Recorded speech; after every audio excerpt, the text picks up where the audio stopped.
What if I told you that the most powerful men in Europe, the ones whose decisions led millions to war, were cousins? Yes, blood relatives. And not just cousins in name, but actual grandchildren of one woman, Queen Victoria of Britain. In last episode, we talked about Edward VII and his complicated relationship with his nephew, Kaiser Wilhelm II of Germany. But there is a third player in this royal drama, Tsar Nicholas II of Russia. Let's start with the basics. Queen Victoria had 9 children. Through marriages into other royal houses, she became the matriarch of Europe. Edward VII, her eldest son, became king of the United Kingdom. Princess Victoria, the daughter of Queen Victoria, married into the German royal family and gave birth to Wilhelm II. Princess Alice, another daughter, was the mother of Alexandra Fedorova, who became Empress of Russia by marrying Nicholas II of Russia. So that means Wilhelm was Queen Victoria's grandson, Edward was her son, Nicholas was her grandson-in-law. Confused? Let's make it easy. Edward and Wilhelm were uncle and nephew. Wilhelm and Nicholas, cousins through their shared grandmother. Alexandra, that is Nicholas' wife, and Wilhelm were first cousins. And Nicholas and Edward were cousin-in-law. These were not just figureheads sipping tea and writing letters. Each of them led a superpower. Edward VII ruled over the vast British Empire, colonies across Asia, Africa, and beyond.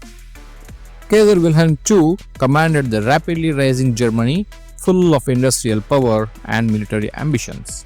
Tsar Nicholas II held sway over the largest land empire in the world, Imperial Russia, stretching from Poland to the Pacific. At first glance, this sounds like a royal alliance dream, right? Same family, all are ruling the strongest nations, great. But no, you're wrong. Because beneath the family photos and royal ceremonies was paranoia. History has preserved hundreds of letters between Willy and Nicky. Yeah, Wilhelm and Nicholas II. And if you read them, you will see the classic cousin talk, hunting, vacations, small talks, etc. But between the lines, a growing sense of mistrust.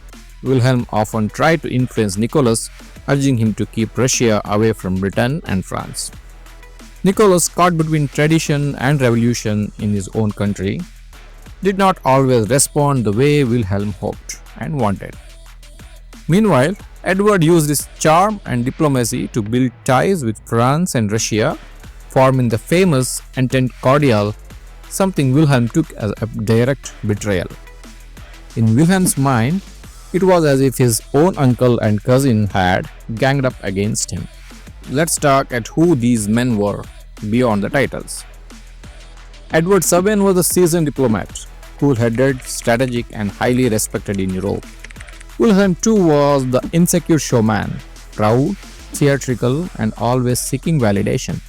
Nicholas II was the quiet one, gentle but indecisive and easily influenced, a tragic figure in the making. They did not just lead their countries, they shaped the alliance and fears that would define the 20th century. Wilhelm distrusted Edward, Nicholas admired Edward but feared revolution. Wilhelm tried to control Nicholas. Edward warned against Wilhelm.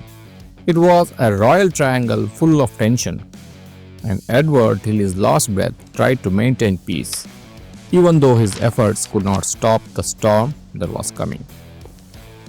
The irony, when the guns of August 1914 roared, all three empires would bleed. Britain under Edward's son George V would be drawn into the war to protect Belgium. Germany under Wilhelm would charge into France and Russia. Russia under Nicholas would mobilize its massive army and soon face revolution. All cousins, all rulers, all trapped in a war that family ties could not prevent. So, what we can learn? Sometimes the biggest misunderstandings come not between strangers but between family. between people who think they understand each other but never truly talk. Could a better relationship between Edward, Wilhelm, and Nicholas have stopped the war? It's hard to say, but one thing is for sure, history isn't just shaped by policies, it's shaped by people, and in this case, by cousins who ruled the world and let it fall apart. So, if this episode made you see World War I in a whole new way, stay with us, subscribe, because here it's not just about facts, it's about time to know.